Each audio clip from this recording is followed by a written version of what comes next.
Арбаңыздар, урматтуу телекөрүүчүлөр, эфирде 5-де 5-өө, аны мен Керим Айдаров алып барам. Биз бүгүн саламаттыгын кандай, саламаттык сактоо министрлиги деген теманын тегерегинде кеп салабыз. Дегенде мен коноктор менен тааныштырып алайын, андан кийин кеп учугун улайбыз. Менин оң жагымда Аида Исмаилова, Жогорку кеңештин депутаты, Мадемин Каратаев, саламаттык сактоо министрлигинин орун басары, Жаркынбек Касымбеков, медицина илимдеринин кандидаты, Азамат Кыязов, журналист. Урматтуу коноктор, куш келипсиздер. Бүгүн саламаттык сактоо тармагында бир топ көйгөйлөр бар.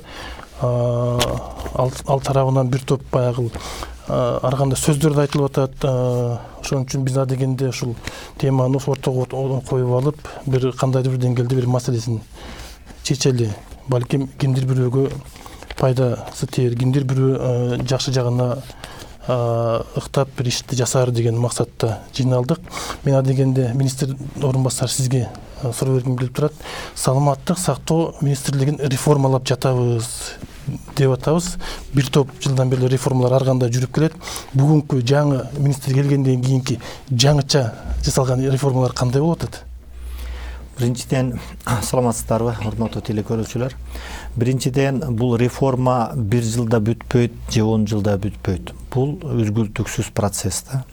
Эми азыркы убакытта мына айтып атасыз 1 жылдан бери эмне болду деп. 1 жылда мына бул 2030 жылга чейин, 2019-2030 жылга чейин саламаттык сактоону кийинки реформалоо боюнча бизде программа иштелип чыккан, стратегия ал бекилген. Анын негизги 5 максаты бар. Биринчи негизги максаты көп жылдан бери айтып келип аткан нерселер. Мына бүгүнкү күндө бул биз айтып атабыз саламаттык сактоону электрондоштуруу деп.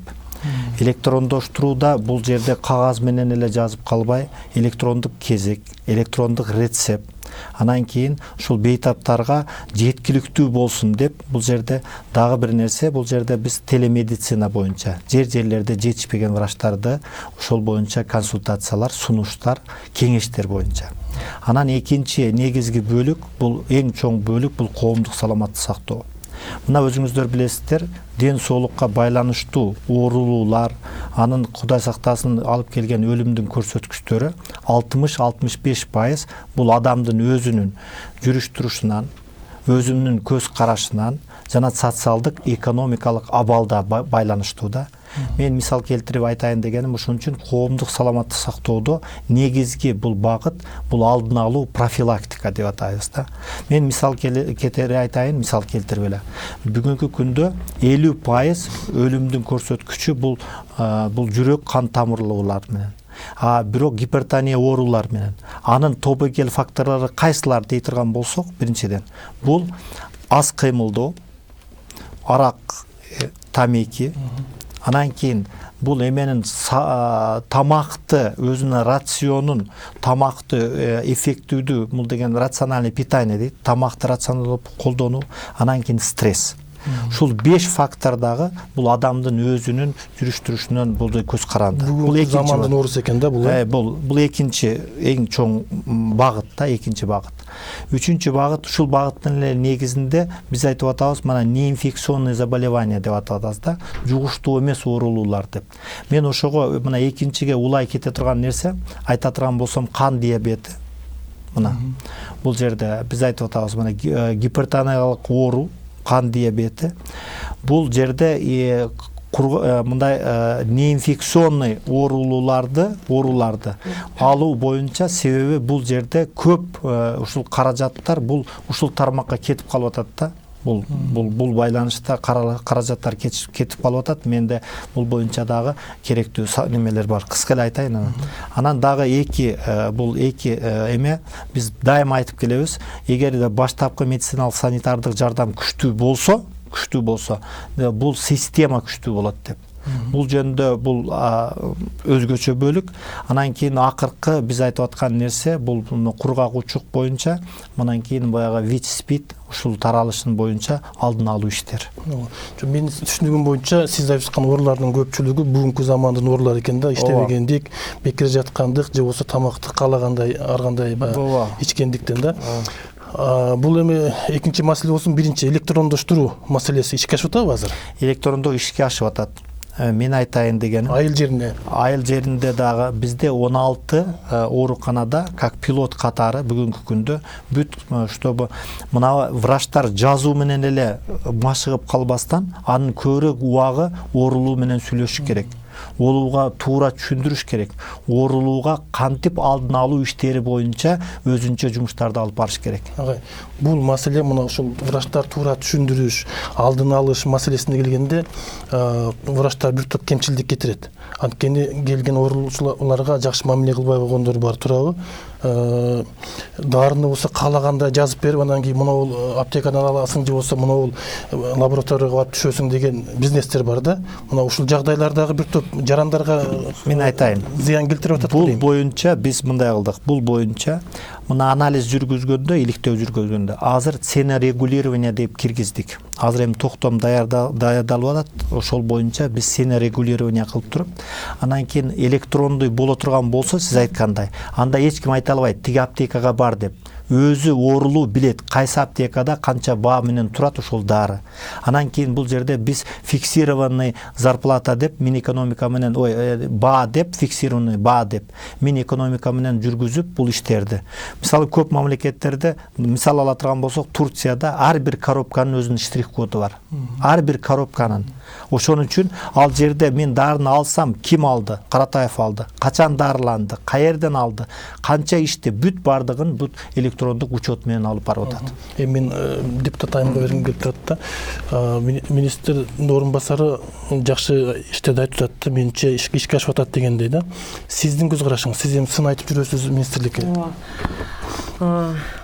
Биз Владимир Мусаевич айткан нерселерди көп жолу эле угуп атабыз. Биздин жыйында деле айтып келатабыз ушунун баарын. Бирок менин өзүмдүн бир терс пикирим бар. Анткени мына эл каалагандай, медиктер каалагандай нерселер болбой атат да азырчы ошо системада. Анткени мен саламаттык сактоо, мен социалдык комитеттин мүчөсүмүн ошо жогорку кеңеште. Анан так мага ушул көп эле кайрылуу келет да.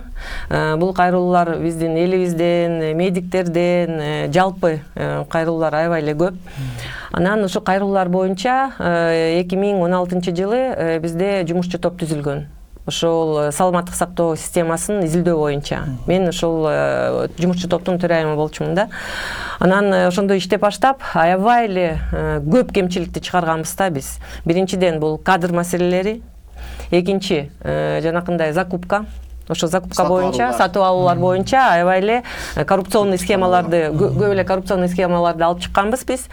Анан дары-дармек маселеси, иши маселелер аябай эле көп болду да. Анан ошол жумушчу топ боюнча биз жыйынтык кылып, өзүбүздүн комитетибиздин чечимибизди өкмөткө жибергенбиз. Азыркыга дейин, мына уже канча 2 жыл өттү, 18-жылы бүтүргөнбүз апрель айында. Мына уже 19-жыл болду, эч жооп жок. Анан жанакындай коррупционный схемалар боюнча күч органдарга жибергенбиз кайрылууларыбызды. Ал жерден дагы эч нерсе жок. Мына дары-дармек департаменти боюнча 12 иш козголуптур. Анын жыйынтыктары дагы жок. Ал иштер 16-жылдан бери козголуптур да. Анан канча жыл өттү? Уже 3 жыл өттү. Прокуратурадан прокуратуранын замы келгенде канча жолу сурадык ал боюнча эч жооп жок да. Бул ушул дары-дармектерди алып келүү бир чоң бизнес экен да. Ушул жерде чоң кишилер отурат. Мурдакы вице-премьер болгон, министр болгон айымдарда бар эле деп айтышып жүрүшпөдүбү? Ушул маселени сиздер казып көрдүңүздөрбү? Ооба. Ошол биздин жанакы жумушчу топко дейре мен ушу жогорку кеңешке келгенден кийин бир нече ошо дары-дармек боюнча бир нече кайрылуу болгон. Анан ошол боюнча мен өзүмдүн изилдөөмдү жүргүзгөм да. Анан мындай болуп чыкты. 12-жылдан бери ошол дары-дармек департаменти мыйзамсыз иштептир. Анткени жанагындай реестр госуслугка кирбептир. реестр госуслугга сөзсүз кирип гана анан гана жанакы антимонопольный комитет буларга ценовой макулдук берет да. Ушундай бааларды койгула, ушу боюнча саткыла деп. Булар эч мындай бир ишти жүргүзбөш керек болчу да. Анан ошо боюнча Дары-дармек департаментте жазганмын мен. Сиз мыйзамсыз иштеп атасыз. Ошол функцияларыңызды бөлгүлө деп. Анткени мына функцияларды бөлгөндөн кийин мен кайсы функцияларды айтып атам азыр. Экспертиза бул ошо услуга болот да, услуга. А булар болсо жанакындай надзор, контролду өзүлөрү эле көзөмөлдөйт да. Өзүлөрү эле услуга жасап эле, экспертиза жасап коюп эле, өзүлөрү эле көзөмөл алат экен. Анан өзүлөр ошол эле жанакы Дары-дармекке регистрационный удостоверение беришет да. Ушуну жөнгө салса болобу? Жок, болот. Бул боюнча биз сүйлөшкөнбүз. Бул коррупция деп айтсак болобу? Жок, бул коррупция деген эмес. Бул жерде мына болгондо мисалы чулундукпу? Бул жерде функцияны такташ боюнча сиз менен мына Айда Жекшенбаева менен сүйлөшкөнбүз. Азыр биз ал ошол надзорный функцияны Саламаттык сактоо министрлигине алабыз деп кат жазып, мына бизде мындай бар да, токтом боюнча предельная численность деген бар. Ал дегени ошол штаттан ашык чыга албайсың да, штаттан ашык ала албайсың деген маселе турат да бул жердечи. Бул боюнча бизде азыр мыйзам дейм да, тиги информация менен буйрук даярдалган. Мен бул боюнча биз мартта бардыкпы? Мартта мен комитетте айтып туруп, марттын аягында айтып туруп, азыр биз мен ойлойм ушул биз азыр бир айдын ичинде же 2 жуманын ичинде же майдын аягына чейин бул функцияны өзгөртүү боюнча сунуштарды биз киргизебиз. Айтыңыз. Мындан дагы кошуп кетейин да. Мына биз ЕСке кирип иштеп атабыз. Азыр интеграция болуш керек. Анан ЕСке кирген бизден сырткары өлкөлөрдүн ичинде бүт бөлүнүү да. Жанакындай биз билебиз го, тиги Россияда Роспотребнадзору бар, надзирает. Жанакы Дары-дармекти изилдөө үчүн да мындай отдельный бир немеси комитети бар да. Казакстанда дагы ошондой бүт национальный уровеньде жасалган ушундай бир экспертный организациялар да. А жанакындай көзөмөлдөнүү ушул кээ бир өлкөдө Казакстан менен, по-моему, Белоруссиябы жанакы Минздравтын астында ушундай да.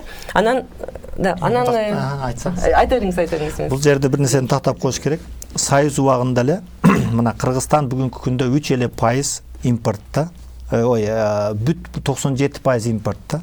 Дары-дармекте 3% өздөрү жок, өзүн обеспечить эте албайт да, биз өзүбүзчү.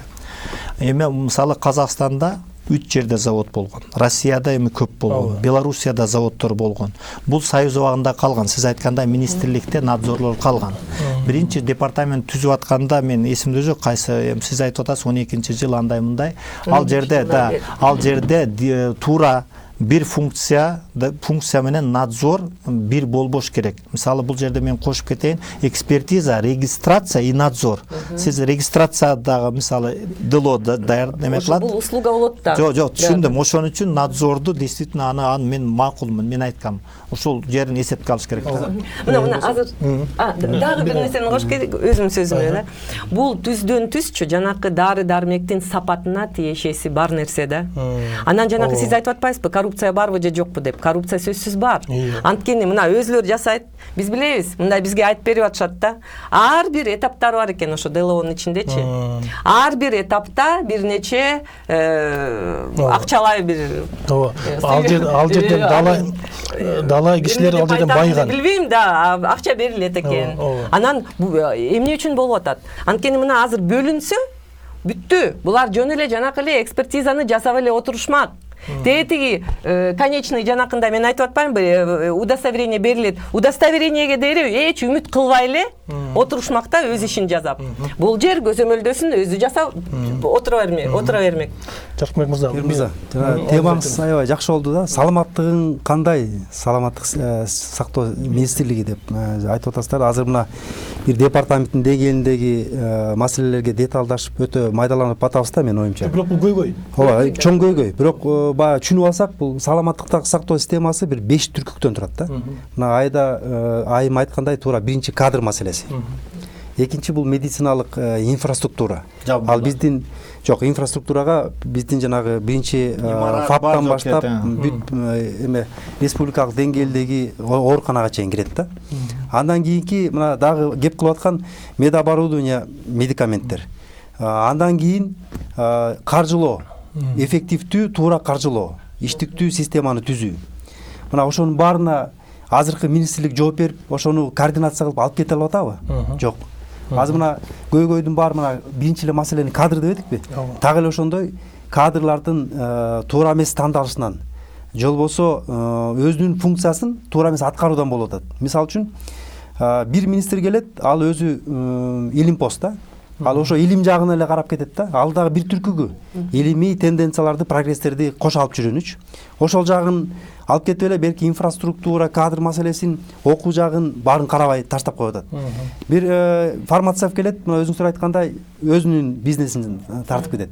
Мына ачык эле айталы, өткөн буга чейинки болгон министр Батыралиев 3 жыл иштесе, ошонун 1,5 жылы жалаң өзүнүн замдары менен, помдор менен салгылашып өттү да. Сөзүнүн ачыгы. Анан кайра өзүнө мына эми иштейм деп көнүшүп калгандан кийин кайра кадрын тазалап, улгайган главврачтарды тазалайм деп атып, анан өзү кетип калды.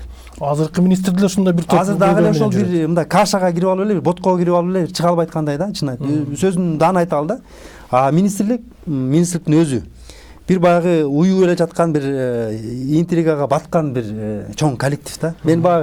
Мен эч кимди аброюна шак келтиргим келбейт. Интригага эмнеге батып атат ушул министрлик? Анткени мына жана айткандай, министр бир жагын карайт, ою бир, замды эки замдыкы эки башка, статусу өзүнчө, начальник управление башкармалыктын начальниктери өзүнчө. Бул жерде бир тиктүү бир политиканы түзөп, жанагы мен айткан 5 түктүү жанагы түптүү маселелерди чогуу алып кете турган министр келбей атат дейсиз. Келбей атат да. Мисалы үчүнчү, жолу мына азыр эле айта алдым. Эгемен болгонубузга 29 жыл болду, Ошондон бери эле ушул проблемаларды айтып келатабыз. Кана бүткөнү? Кайсыл чети оюлду? Жаркынбек мырза, ушул жерде саясат, чоң саясат бар да, ушул министрликте балким министрге асылуунун бир жөнүндө мисалы акча да бар болушу мүмкүн, министрликте көбүрөөк турабы? Мындай тияк бияктан жеп турганы, Мына ВВПнын жана чоң тармак болгону Россияда 6-7%ке чейин төлөнөт экен, биздики 3-3,5га жетпеген акча бөлүнөт. ВВПдан 2,7. Бул шылдың. Бул сөзүн шылдың. Ал ошол 3%-ын дагы мына айда айым айткандай дагы жарымын жеп кетет.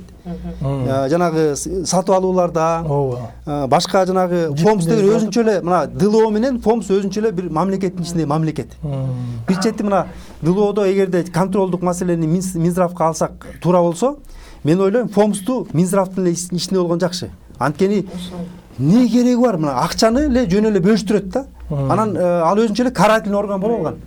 Бул туура эмес. Кетсем болобу? Бул туура эмес. Да, мен дагы мына сиздин сөзүңүзгө макулмун. Анткени мына фомсту айтып кеттиңиз, жана каржылоону айтып кеттиңиз. Бул жанакы бюджеттин акчасынан сырткары жанакы эле биздин донорлар көп эле каражат бөлүп берип атат да. Бул каражат өзүнүн жанакы максатына жетпей атат. Бул каражатты ушу жарымынан, жолдун жарымынан эле уже жеп коюп атышат да. Мына азыр жеп коюп атасызбы? Жок, азыр. Жанакы мен айтып атпаймынбы? Кадр маселе боюнча консультанттар деген бар экен да. Мен Мадина Мусаевичка дагы бул нерсе боюнча бир нече жолу айттым. Биздин жумушчу топтун справканын ичинде дагы бул киргизилген. Кандай бир нече консультанттарды Минздрав өзүнө алып алыптыр да. Бул консультанттар кылган иш деле бул эмне иш экенин биз билбейбиз. Айлыгы? Анан айлыгы $1000 коюлат экен да. Жок, азыр кыскарттыңыз. Мурун $1000. Да, биз бүт изилдегенбиз. Ооба, мурунку жылы $1000 алыптыр да. Бирок ошол эле киши, ошол эле консультант 3 жумушта иштеп отурат да. Анан бул жана сапат медициналык жанакы немеге сапатына тиешеси бар неме да. Кантип эле бир киши могу жерде бул жерден иштеп, тияка жүгүрүп барып дагы бирөөнү дарылап алып, анан дагы бир жака барганда бул сапат медицинанын сапаты физически жетишпейт да. Бул мындай болбойт да, болбош керек. Жана азыр эме боюнча как раз улай да бар сөзгө. Мына бир ошол донордон келген эксперт келиптир, национальный деңгээлдеги чет өлкөдөн да. ошол аны каржылоо, аны ошо аны камсыздоо бюджети $18,000 экен. Айлыгы $5-6 000, $2-3 000 үйгө жатат. Ары бери чамгарактап Кыргызстан барын кыдырат экен, мына бензин барын эме кылат, $18,000. Бирок аягы келип анын адистигин караса ветеринар экен да. Мына ошол бизге консультант болуп, биздин саламаттык сактоо системасын кандай реформалоону биздин академиктерибиз толтурса, ошону несин чагайнап көрүнүштүү болгонбу? Мен эми жооп берип коеюн. Биринчиден, бул жерде биз Минздравдын эч кандай тиешеси жок эл аралык консультантты нанимать этип, эл аралык консультантты келтирген. Туура көп ошол жерде административный эменин бардыгын туура айтат мына Жаркынбек. Өздөрү айлык, командировочный, гостиница, бизнес-класс, ушинтип эле бардыгын көбүнө мен өткөндө дагы айткам, кайталабай эле коеюн. Мен парламентте дагы айткам ушуну. Өздөрү жеп кетет. Бул биринчиден. Экинчиден, сиздер айтып атпайсыздарбы, бар жерде коррупция деп. Эми бизде мисалы качан ууру дейт, уурун сот айтылат да ууру депчи. Биз да билебиз, эми кармай албай айткандан кийин кандай кылабыз эми алып турупчу. Ооба, биз эл ичиндеги сөздү айтып атабыз да. Эми карап тургула. Эми маселе. Мына местный консультанттар деп эсептелет. Бул сиз өзүңүз билесиз, 11-жылы кол коюлган эме боюнча түзүлүп калган экен. 42 местный консультант бар экен. 42. Азыр 18 калды. Азыр 18-ди дагы кыскартырабыз деп атабыз. Мен өткөндө айткам. Негизинен биздин IT специалисттер, вот электронный эме боюнча бизде жетишпей атат. Алар 10 миңге келбейт экен. Анда туура түшүнүш керек. Азайды, мен айттым, айлык азайды. Мисалы азыр информационщиктерди карагылачы, 10 миңге 5 миңге келеби, кандай сапат болот. Анан баягы сиз айткан учурлар боюнча ал киши кетти. Действительно, мен да таң калам дейм. Өткөн адамды жамандабаш керек эми, билбейм эми бул жерде алып туруп. Айтып атпайбы, бир адам 3 жерде иштеген деп турчу. Анан экинчи маселеси да бар. Бир эле врач 3 врачтын ролун аткаргандар бар. Гинеколог, уролог деле болуп кете бергендер бар. Ага жетебиз. Эми карап туруңуз. Бул жерде дагы бир нерсе бар. Мына айтып атат.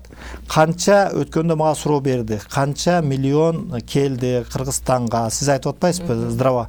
Бюджеттин акчасы, мына мен айтайын, 2,7%. Мына 3,6% берип атат. ВОЗдун бүткүл дүйнөлүк саламаттык сактоо уюмунун сунушу боюнча мамлекеттик система калыш үчүн 5%дан ылдый болбош керек, кем болбош керек. Биз ага жетпей атабыз. Себеп? Мамлекетте акча жок, бере албай атат. Мен мисал келтирейин, чтобы голословно болбосун. Кыргызстанда ар бир адамдын, жарандын башына саламаттык сактоого $43 бөлүнүп атат. $43. Эми мен Казакстанда теңге түшүп кеткенден кийин Казакстанда $510 болгон. Теңге түшкөндө дагы уже $320-370 чейин. Россиянын кээ бир жерлеринде $510 болуп атат. Анда карап тургула. Экинчиден, биз каяка мисалы бюджетти карайлы. Бюджеттин бир 70% биз зарплата менен соцфондко кетет. 3-5% дары дармекке келбейт атта. Коммунальный деген бар, башка нерсе бар бул жерде. Башка нерселер бар. Мен макулмун бул жерде ФОМС боюнча эффективдүүлүктү караш керек. Бизде стационарлар көп, сиз менен сүйлөшкөнбүз аны. Стационарлар көп, ооруканалар, керебеттердин саны көп.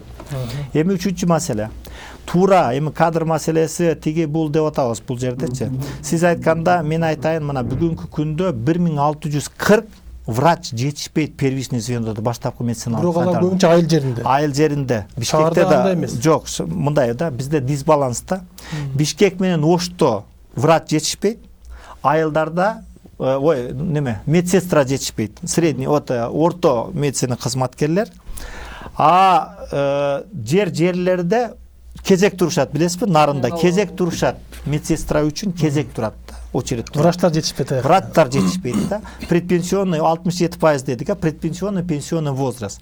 Мына айым менен Строкова менен биз Нарынга барып келдик. Ошол жерде көрдүк, сүйлөштүк ал маселе боюнчачы. Мына ушул маселе. Ошол айыл жериндеги жетишпеген врачтарды да чечиш керек го, жетишпейт отура беришибиз керек. Жок, чечиш керек. Эми мен айтайын, чечиштин эки жолу бар. Эң негизги жолу бүгүнкү күндө айлык маянасы. Эң негизги жол. Биринчиден. Бирок биз депозит бар эле. Депозит деген 38 000 сом квартал сайын алат. Аны азыр биз 150ден 250ге көтөрөлү дедик. Азыр Минфин 50ге көтөрөлү деп атат.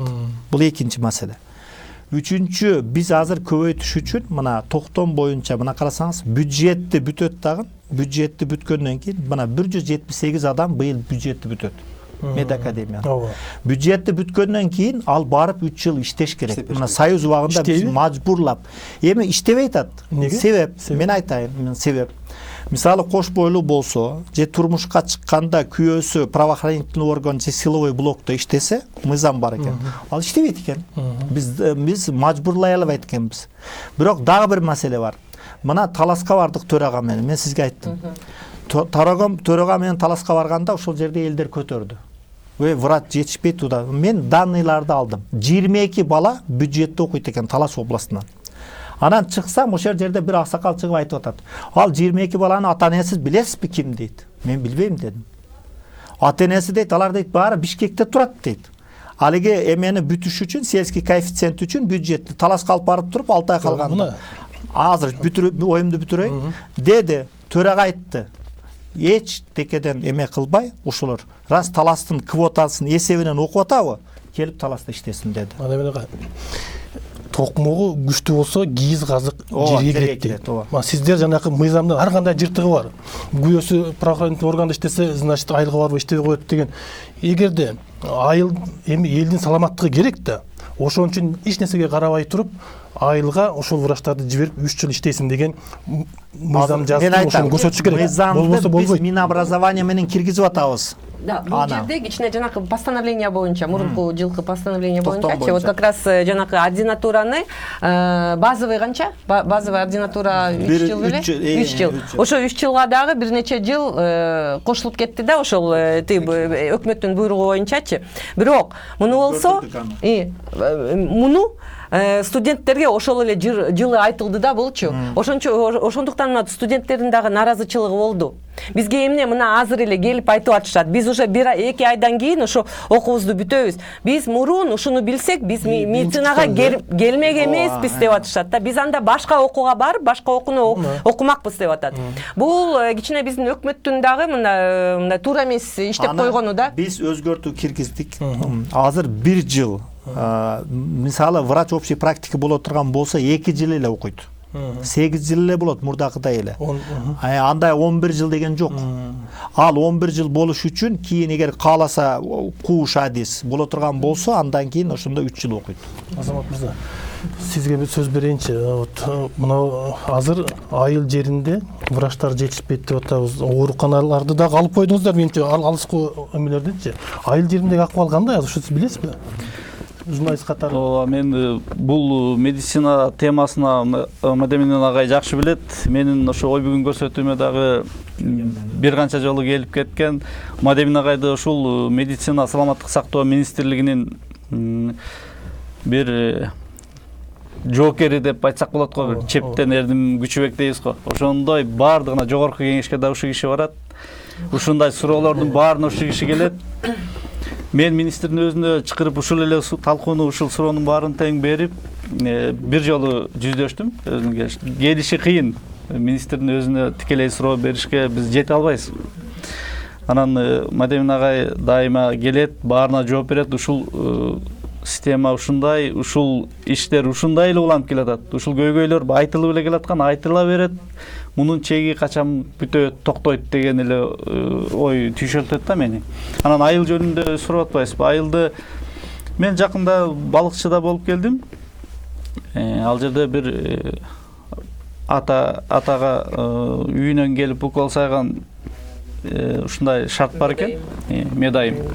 Анан аны менен барып жолугуп медайымды ошо өзүм алып келип сайдыртып кайра жеткиргенге туш болдум да. Анан аны менен сүйлөштүм жолдочу. Кандай шартта сайып атасыңар? Укол жазып атышат да. Анан ал болсо иштейт экен. Айлыгы 6000 сом дейт. Андан дагы бир аз кармалат экен, ушундай экен да. Анан 2 күндө бир дежурствого турат экен, күзөткө туруп иштейт экен. Анан ара чолосунда ошентип чуркап барып, жана үйүнөн уколдорун жасап, ушундай иштерди кылышат экен. Анан кошумча ошол жерде дагы баягы пол жуганбы, ушундай бир технический бир жумуштарды да жасайт экен. Анан жашоо башка артка жол жок дейт. эми башка кызмат деле жок, кызматы деле жок, башка жака жумушу деле жок, айла жок, иштей берет. Мен ушул айлык маселесин көтөргүм келет да. Анан иштин сапаты деген сөзгө келип атпайсызбы? Анан ошол мисалы медайым, ошол медицина кызматкери кантип жан дүйнөсүн берип, чын жүрөгүнөн өзүнүн сапаттуу тейлесин көрсөтө алат. Ал акчасы жетпей турса, үйүндө түйшүгү жанагынча болсо, анын да балдары ыйлап турган болсо, кааласа каалабаса дагы өкмөттүн мыйзамына ылайык эрте келип кеч келип ишти кылыш керек болот, милдетин аткарыш керек. Кокус жазып тайып туура эмес иш кылып койсо, дагы жалага калат дегендей. Сиз мына жакшы маселени көтөрүп атасыздар. Мен ушул жерден ушу айлык маселени айткым келип турат да. Кыргызстанда эң чоң үч эле министрлик бар мен билгенден. Бул Маданият министрлиги, Саламаттык сактоо министрлиги, Билим министрлиги да, социалдык багытта.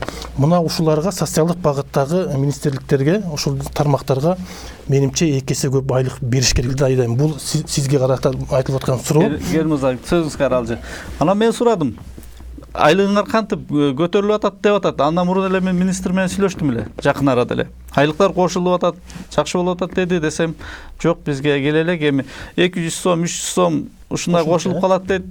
Анан 200 сом, 300 сом менен ошону кошулууну айлыкты көтөрүү деп эсептейбизби, эсептебейбизби деген суроо. Жардам болбойт да 200 сом. Мына ушул аябай эме маселенин кабыргасынан коюш керек деп ойлойм да. Эмнеге мисалга бажыга 2 эсе көп айлык беришет, бажы кызматкерлерине. Армияга да 2 эсе көп кызмат берет, салык кызматына, милицияга 2 эсе кызмат берет, айлык беришет. А эмнеге карапайым элдин тармагы болгон ушул тармактарга беришпейт? Маселе көтөрсө болобу? Бул маселе көтөрсө болбой эле биз бул маселени көтөрүп атабыз. Биздин өзүбүздүн комитетибизден көтөрүп атабыз. Анан мына негизги сиз айтып атпайсызбы азыр мына 3 министрликте ушундай бир көйгөй бар депчи. Социалдык бул эң негизги кишиге керектүү тармактарда. Бул эң негизги мына саламаттык сактоо биз бирдеме болуп калсак больницага барабыз. Балдарыбыз мектептерде окуп атышат, университеттерде окуп атышат. Жанакындай ата-энебиз пенсия алышат. Бүт ошол эле жанакы эле социалдык тармактын эле көйгөйү да, ошол зарплатачы. Анан мына биз айтып атабыз го, Строкова Евгения Григорьевна. Бул Строкова Евгения Григорьевна жанакы илим жана билим берүү системасында болгон бүт көйгөйлөрдү көтөрүп атат. Биз болсо мына саламаттык сактоо системасында эмне үчүн ушул врачтардын зарплатасы ушундай төмөн деп бир нече жолу, бир канча жолу айтып атабыз. Анан мына саламаттык сактоо системасы реформа жүргүзүп, мына реформа азыр болуп атат. Ошо реформа жүргүзүп, ошо реформа жүрүп кетсе, ошол врач медиктердин, мен жалпы врач дебейм азыр, медик дейм, анткени медайымдар да киет. Анан зарплатасы көтөрүлөт деп бизге убада берген. Мен кечөө дагы ошол жыйында айтып кеттим. Мына мага ошо жыйында лично премьер-министр, вице-премьер Өмүрбекова, Калиев, ФОМС мага убада беришкен. Мен алга айткан, бул реформаны өткөргөнгө дээре жанакындай экономикалык анализди жасагыла деп. Бул кантип, муну өтүп кетсе кандай болот? Көйгөй болбойбу? Башка бир проблемалар болбойбу десе, жок, бүт жакшы болот. Мына ФОМСтон фор деген программа бар да, ФОМСтогучу. Фордон акча бөлүнүп берип атат. Негизиндеги каржылоо. Негизиндеги каржылоо да. Анан бюджеттен дагы бир нече миллион сом бөлүнүп берип атат деп, бүт неметпеңиз, проблема болбойт деген да. Мен ошону кечээ айтып кеттим. Мына мен айткандай экономикалык анализ жасаш керек болчу. Анан биздин госоргандардан дагы неме алыш керек болчу да, включая мэрию. Анткени түздөн түз алардын дагы баарын тиешеси бар. Трудовой немелерди жана трудовой проблемалар затрагиваться этишет да, бул жерденчи профсоюзы иши кылып аябай эле көп мекемелерден жасаш керек болуп атат. Мен саламаттык сактоо министрлиги жасаш керек болчу. Мен ушул бизде медиктер мага келгенден кийин, кайрылгандан кийин, бул реформа болбойт дегенден кийин, мына азыр уже проблема башталып атат дегенден кийин, жок, азыр мен айтып кетейин. Мен жогорку кеңеште комитетти уюштурганмын да. так ушу тема боюнча. Могул реформа бул бизге медиктерге керектүү реформабы же бул зыян келтирүүчү реформабы депчи. Анан мындай болот экен да, биздин комитетте деле врач бар. Бирок ал врачыбыз тиги тарапты колдоп кетти да. Сиздердин айтканыңыздар боюнча демек реформа болбоптур деп. Болбоптур. Мына азыр ошо врач, мен ошондо айтканмын. 2 айдан кийин көрөбүз дегенмин да. Ошол жыйындан айткан. 2 айдан кийин сизде проблема болот дегенмин. Мени эч ким уккан жок болчу. Айдай, мисалга бул министрликтерчи реформа кылып атабыз деле программаларын көтөрүп алып жогорку кеңешке бара беришет го. Ошондой программа түзүп атабыз. Мен азыр акыркы деле айтып кетейинчи. Мына биз билебиз го Манас талими, ден соолук программалар. Бул программаларга канча гана акча бөлүнгөн жок. Бул бизге международный жанакындай организациялар аябай эле көп да, мына азыр айта албайм, общий жалпы суммасынчы. Бирок бул акчанын баары, бул реформанын баары өзүнүн максатына жеткен жок. Муну мен 100% канча акча каражат эми бул жерде мындай деп атасыңар да, эми бирдеме эчтеке болгон жок деген кичине тактап коюш керек да. Мен сиздин айтканыңызга мына айтайын, мына менде азыркы ФУМС берген маалымат боюнча, мына октябрь 18-жылы мына 21452 сом, мисалы ысык көлдү ала турган болсок 20740 сом болуптур. Врачтардын эмеси көбөйгөн мурдакка салыштырганда мына 10256 сом экен. Бул 10485 сом кошулуптур, 20740 сом ысык көлдө. Эми средний боюнча 30% кошулуп, мына кошулганда алып турупса 6000 боло турган болсо 9840 сом. Билбейм канча сом кармайт деген эмедечи. Бул мүмкүн ал кууш специалисттин, узкий специалисттин медсестрасы болсо керек. Бул семейныйда иштегендерде. Экинчиден, бул мисалы бирдемеге макул болуш керек да. Мисалы Бишкекте 19 ССМ болгон да. 19 главврач, 19 главный бухгалтер, 19 инженер техника безопасности, кебирде 3-4 зам. Да, мына өзү иштеген ССМде 4 зам болду. Мына отдел кадров ушундай да. Анан мисал ала турган болсок 10-чу ССМ үй бүлөлүк медицина борбор. Или 11 алалы. Мисалы 10 советская Бөкөнбаевада, 11 киевская эме. Бывший детский консультация. Проспект Мира. Так, 30% площадьты эмени руководство элейт, 2 ГСВ, барна главврач, бардыгын эме. Тура кебирде сиз айткандай тура экономический анализ. Биз бул жерде ушунча административный персоналды кереги бар беле деген вопрос турган. Мурдачы. Тура кебир жерде мүчүлүштүктөр болушу мүмкүн. Бул боюнча макулбуз. Эми мына жерде эчтеке болбойт дегенге айтам да. Сиз айтып атпайсызбы канча келди, канча кетти деп туруп. Сиз реформа жүрүп атат деп айтып атасыз. Жок, азыр айтып атам, эми реформа болгонун айтып атам. Эми карап туруңуз. Мен дагы кошумчалап коеюн. Мына 24% трудоустройство болгондо бюджетте былтыры мына 42% болду. Трудоустройство, бюджетти бүткөндөр. Тура быйыл биз айтып атабыз, быйыл. Мен бар жерге барганда эле айтам. Өткөндө Нарында да айткам. Келгеле распределенияга мен өзүм барам июнда алып турупчу. Бүт карабай туруп, мисалы, эми билбейм, эми 100% болбосо дагы биз азыр 60-80%га значит жетишибиз керек. Бул экинчи маселе. Эми внешний келген инвестициялар боюнча сөз болуп атат да, көбүнчө.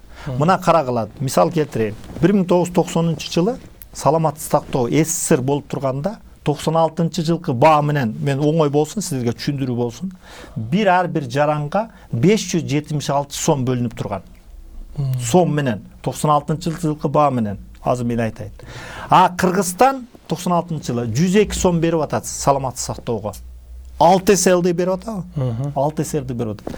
Мына каякта эме кетти. Ошондо бизде 12 миң врач кетип калды. Себеби кандай кантип бала чака багам деп туруп кыйын убакытта кетип калды. Түшүнүп атасыздарбы?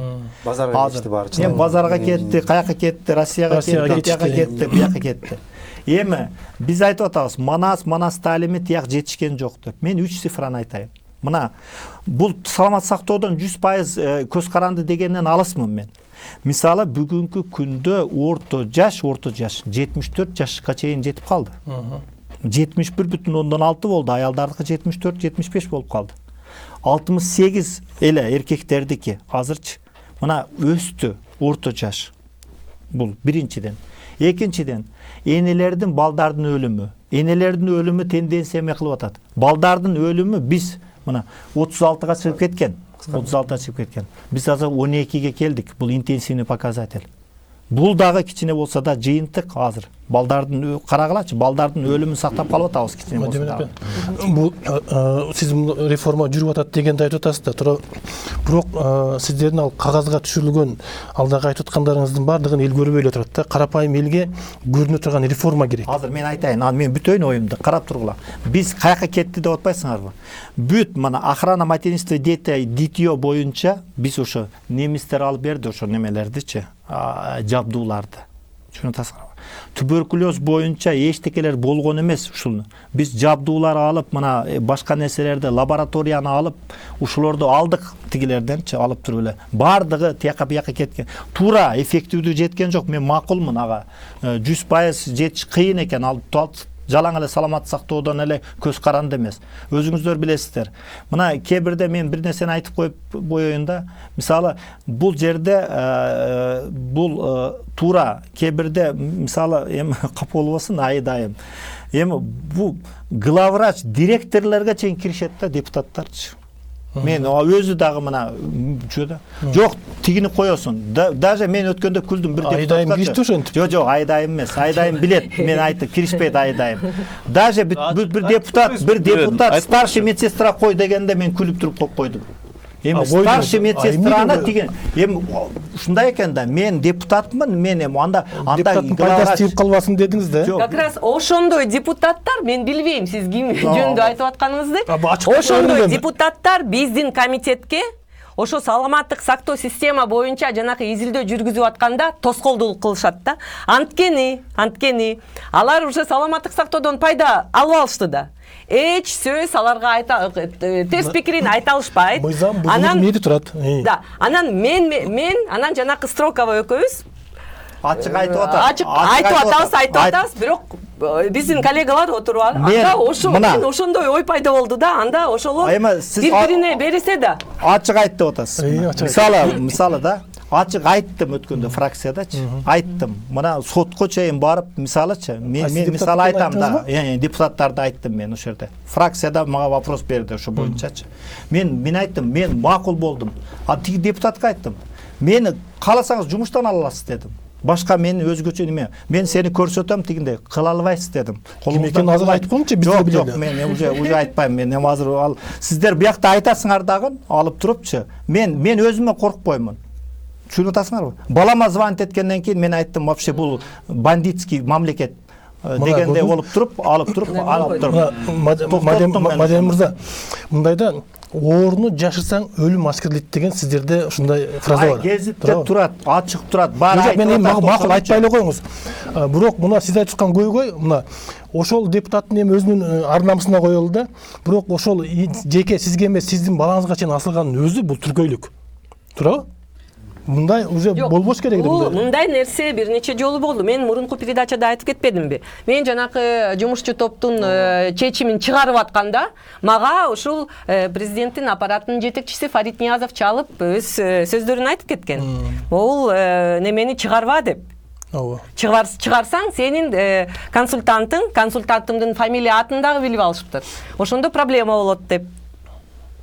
Анан проблема кылышкан. Необоснованный проблема болушкан. Сиз айттыңыз, Мен айттым, бүгүн депутатсыз дедим. Эртең башкача сүйлөшүп калабыз. Мен корккон жерим жок дедим. Даже айтат, мен мунанын тукумудамын. Мен айттым, мен билесиңби мен кимдин тукумудамын дедим. Мен хандын тукумудамын керек болсо дедим. Андай сөз эмес ал.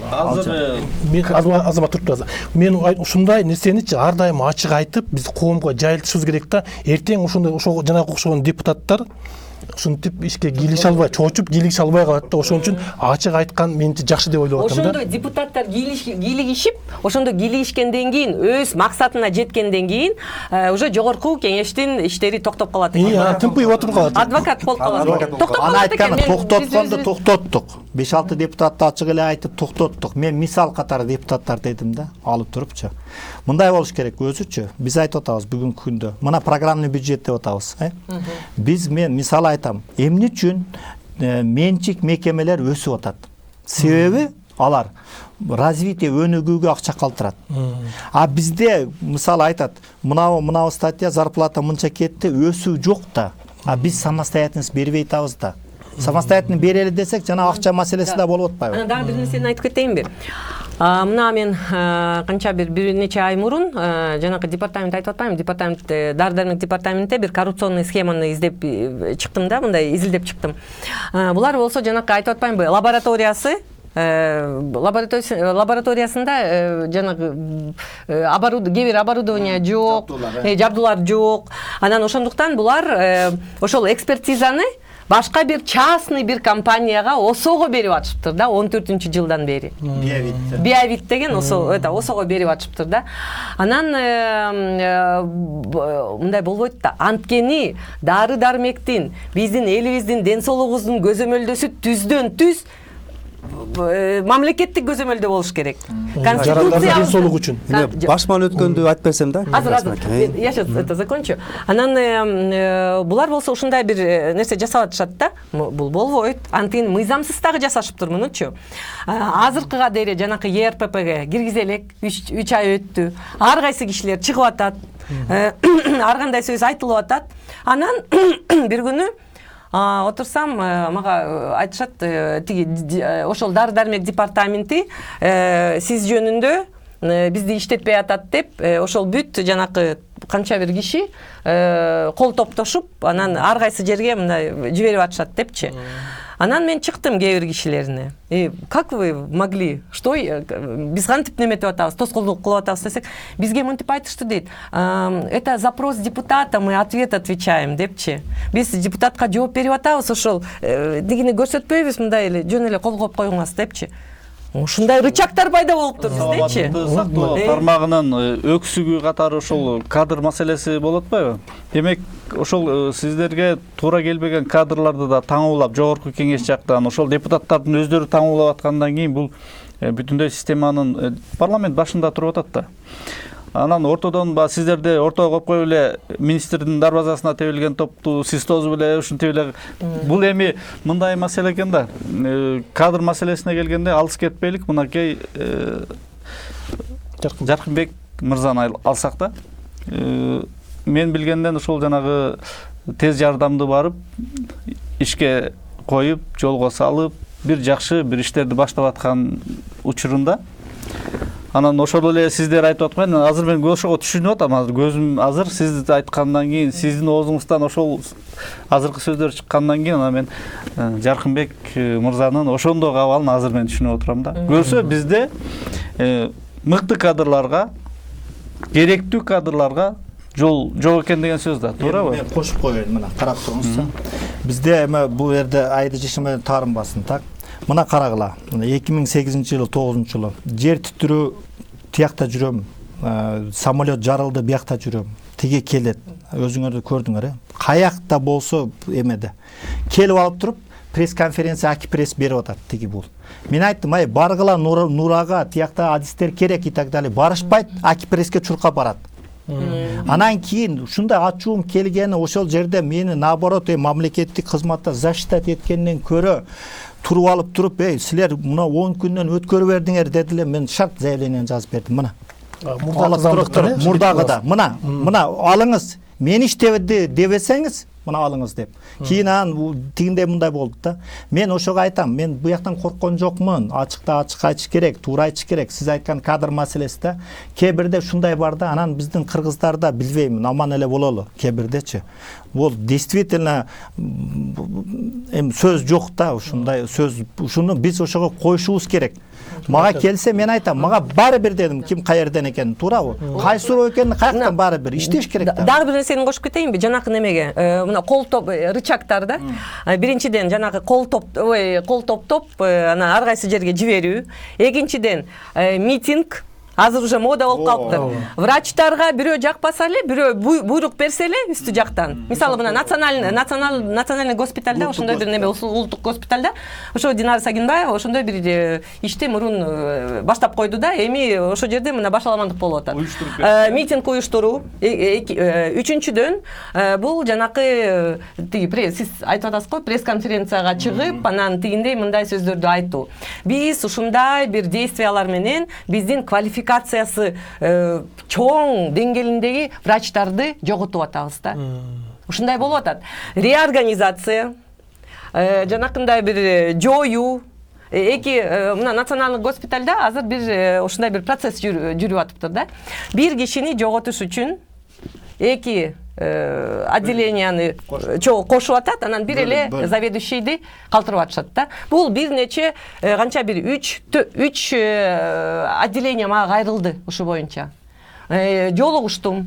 Мындай болбойт дейт. Анткени националдык госпиталдын статусу бул улуттук госпиталь. Бул жалпы биздин өлкөбүздүн госпитали ар кайсы немесинен жергесинен келет да. Нарынбы, Ошпу, Көлбү, ошол жерден келип дарыланышат да. Ошол жака барсаңыз мышык ыйлагыдай эле. Ооба, булар болсо биз бир нече кишилердин интереси менен ошол биз улуттук мурунтан бери биздин жанакындай карифейлер, медициналык карифейлер түзгөн националдык улуттук госпитальды сындырган атабыз азыр. Ушундай болуп атат да. Жаркынбек мырза, жана ССМ маселеси боюнча реформа жасап атабыз деп атпайсызбы? Ушул бүгүнкү жасалып аткан реформага сиз көз карашыңыз кандай? Туура. Мадай мисалы туура айтып кетти. Бюджетке алып келгенде мисалы жетекчи болуп иштештин өзү кыйын да, абдан кыйын. Анткени акы жүкү 1 тыйынга чейин баары бөлүнгөн. Коммуналдык чыгымга, зарплатага, ана тиге буга деп бир эч нерсе калбайт да. Анан өнүгүүгө башка мындай шыктандырып өзүң инициатива алып баштасаң кылмыш ишин козгоп туруп кайра колуну кайрып коет да. Баягы тайганын күлүгүн түлкү сүйбөйт болуп өйдө жактагыларга жакпай калсаң болду да, жайлап коет. Мисалы үчүн мына тез жардам кызматы боюнча. Эми тез жардам мына милициянын формасы барбы? Бар. Пожарниктердин формасы барбы? Үчүнчү эле тез жардам. Эми анын формасы болуш керек да. Айлыгы да начар. Айлыгы да эң начар. Анан эми Советтер Союзунан бери форма албаган кызматка баардыгына форма кийгизсем келип ошону превышение должностных полномочий деп койду. Аны дагы мен бюджеттен 1 тыйын албай жанагы араб фондунан алганбыз да. Ошону превышение деп койду. Ошондон кийин кийип калыштыбы? Андан кийин кийип мына астатына ошол кийимди сезонго дагы азырда кийип түшпөй, ошол кийим. Ушу тез жардам маселеси деле мисалы аябай айлык боюнча шарты дагы ооба да. Айлык боюнча мына фондусто 86 миллион сом бөлүнөт экен. Бирок баягы мен келгенге чейин баягы 2 миллионго чукул акча ойлоп көргүлө.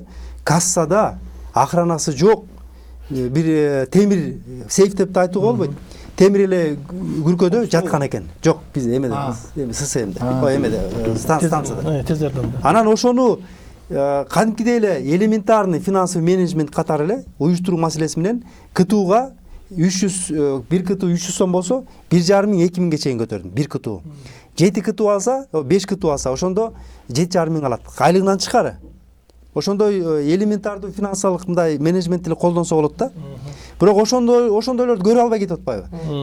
Далай спонсорлорду чыгарып мына Мадам Исаевич өзү качып кеткен 90 жылдыкты өткөрдүк күнгүрөтө. Россиядан, Казакстандан, башка жактан келип мощный болгон да. Духту көтөрүп, баягы бөлүндү жарымда болуп калган 600 адам бар коллективди бир ууч кылып бир жылда топтодук элек. Азыр эми кандай болуп калды абалы? Бу жерде мен кошумча коеюн. Текшерүүчүлөр көп. Сиз айткандай, бул ким эле такай айтышат да. Мына встречадагы айтат. 3 текшерүү келип алат. Каягына көңүл бурарын билбейсиз. Мен таң калам, ал жерде айлык аз болсо, акча жок болсо текшерүүчүлөр эмнеге келе берет эми? Прокуратурада келет. Демек акча бар экен да? Жок, эми башка текшере турган эмеси калбай калды да. Мисалы тиги бүт баары. Мисалы менин оюмча СНБ эмнеге текшерет? Эмне больницада эмнеси бар? Мурда билесиздер, КГБда иштегенди билбейт элекпиз. Мына азыр текшерүүчүлөр жөнүндө айтып атпайсызбы, ФОМС. Врачтар кайрылып атышат. Бизге ФОМСтон текшерүү көп келип атат депчи. ФОМСтон тажадык деп атышат. фомс келгенде обязательно конверт беришет экен, керек экен да, анткени анткени неме жок, неме кылышпайт экен да, они когда проверяют, текшергенде штраф жазып кетишет экен, ар кандай эле. Анткени булар болсо жанагы пролеченный случай, ошонун баарын текшерет экен да. Анан экинчиден жанакындай стол жайып бербесең, билбейм, чай бербесең, анда ошондой дагы болбойт экен да бул жердечи. Анан булар мына системанын ичинде болгон сизге кирбейт. Ошо системанын ичиндеги болгон нерселерден булар өзүлөрү тажап атышпайбы? Анан фомс боюнча. Фомс бул жана өкмөттүн алдында болгон неме да, өзүнчө. Бирок бул фомстун жанакы каражаты, 1 жылдык каражаты 14 миллиард сомго дере жетет. Бул канча деген акча? Бул вообще аябай эле көп акча да. Эмне ошо министрликтин курамына киргизип койсо болбойт? Киргизиш керек. Мына сиз туура айтып атасыз. Мен дагы бул маселени көтөрүп кеткенмин. Бул өз-өзүнчө болсо болбойт. Министрликтин ичине киргизиш керек. Ошондо гана мындай жакшы көзөмөлдөө болот. Анан болгон, отдельно болгон. Саясат бар. Анан бул жерде мындай болуп атат да. Фомсто председатель, 2 зам эле мамлекеттик служащий, госслужащий болуп атышат да. Калгандары 90 кишиге жакын, 196 республика боюнча. Анан ошол 3 кишиден сырткары эле калганы бул госслужащий эмес. Булар болсо жанакы закон о государственной муниципальной службага туш келбейт да. Ошондуктан бул жерде да ичинде коррупция болуп атат. Ишке алганы, конкурс жок эле алып атышат. Квалификационный данные текшерилбейт. Жанакындай родственный связь с руководством деген иштеп атат. 100% айтам азыр андай жок. Жок, текшерилбейт да. Анан ошондуктан мен вице-премьер Алтынай Өмүрбековага 3 жолу айттым. Ушул жанакы фомсту кайра карагыла депчи. Булардын статусун кайра карагыла деп. Бирок азыркыга дере эч жооп жок. Айдайм. Мен жөнөкөй жаран катары, Кыргыз Республикасынын жөнөкөй жаран катары мен сизге жанакы өтүнүч катары депутатка өтүнүч катары айткым келет да. Сиз жертеп элесеңиз дагы, үстөлдү муштасаңыз дагы ушул маселени ишке ашырганга аракет кылышыңыз керек экен. Мен азыр мыйзам чегинде чыгарган атам бул нерсени. Мына бүгүн сүйлөштүм. Мыйзам жазып атам ушу фомс боюнча. Анан мына дагы бир кошуп кетейинчи, жанакы реформа боюнча. Врачтар кайрылуу жасашты. Кечээ мурун, 2 күн мурун. Бул жанакы первичканын медиктери да, жалпы медиктери. Булар мынтип атышат. Бизге ушул реформа бизге мындай биз нааразыбыз дейт. Анткени бизге айтылганда 30 миңге дейре зарплата алабыз деп. Бирок ал зарплата эмес, биз өзүбүздүн мурунку зарплатабызды ала албай атабыз дейт. Ошондойбу? Анан бул жерде мындай бир негативдүү нерсе бар да. Биринчиден, бул жерде смешанный прием. Билесиз да, смешанный прием. Ошол эле кичинекей балдарды, грудничковый возрасттагы балдар, туберкулезный, спид менен наркомандар, бүт ошол чогуу кабыл алат да. Бул биринчиден, экинчиден приписка жасап атышат. Приписка деген эмне? Мертвые души деп койсо болот да. Мертвые души. Анткени бул жерде жанакындай индикатор. Политикада катталган да. Саны көп. Анткени индикатор киргизилген. Жалпы бюджет портал жок. Жалпы бюджеттик көтөрүү болгон жок зарплатанынчы. Булар болсо индикатор менен бир нече 8 бир нече индикатор бар. 8 Бизде убакыт аз калды. Азыр. Мен закончу. 9 индикатор менен неметишет да. Анан чтобы ошол индикатор боюнча зарплатаны көбөйтүш үчүн булар приписка жасашат да. Мына сиздин реформаңыздын экинчи жыштык тешиги. Мына да айтып коеюн, мына болуп тур. Бу жерде мен айтып атпаймынбы? Мына акыркы маалыматтарды алалы, мына көбөйгөн жок деп мына 21.131 сом берип атат. Мына жок, средний по республика. Бишкекти алалы, мисалы, Бишкекти ала турган болсок, январь 21.994 сом. Мына февралда действительно түшүптүр, 18.054 болуп калыптыр. действительно бул жерде болуп туруп. Эми эки маселе азыр. Бул жерде биз негизги нерсе мына индикатор боюнча бул туура бүт дүйнөдө ошондой результат боюнча алат да, алыш керек анычы. Сиз айткандай, мына айтып атасыңар приписан население туура электронный кирип туруп, мисалы биз айтып атабыз Кыргызстанда Бишкекте 1,5 миллион деп атат да. А биз приписаны кылганда 881 миң чыгып атат. Значит, объективный данные чыгып атат. Баягы сиз айтканда мертвые души электронное здравоохранение кирсе, ал 2-3 жерде жазыла калбайт. Компьютерде чыгат код менен. Ана мына пневмония менен оорубаган баланы пневмония менен ооруда деп атат да, для того чтобы приписать. Но бул жанакы биздин жалпы Кыргызстандын статистикасын бузуп алабыз да азыр ушу менен. Жок. Урматтуу коноктор, бизге бөлүнгөн убакыт бүтүп калды. Бир-эки сөз. Позитив менен бүтсөк да, позитив менен бүтсөк. Биз айтып аткан баардык ушул саламаттык сактоо системасы, урматтуу ушу телекөрүүчүлөр, болгону мына Мадем Мусаевич билет, 15% ден соолуктун 15% гана көз каранды жооп бере алат. Биздин баардык система. 15% гана, калганы айлана чөйрө, курча, анын жашоо өзүнүн режими, образы, анан тукум куучулук маселеси да бар да. Урматтуу телеконоктор, бул маселе аябай кызыктуу маселе экен, бирок бир топ этегинен чыкпай калдык. Реформанда бир топ жыртык тешиги бар экен, азыр уктук эми. Сиз толук жооп бере албай калдыңыз. Буюрса кийинки берүүдө балким жая туруп дагы сүйлөшөбүз деп ойлойм. Урматтуу телекөрүүчүлөр, бизге бөлүнгөн убакыт соңуна чыкты. Кийинкиде көрүшкөнчө саламаттуу болуңуздар.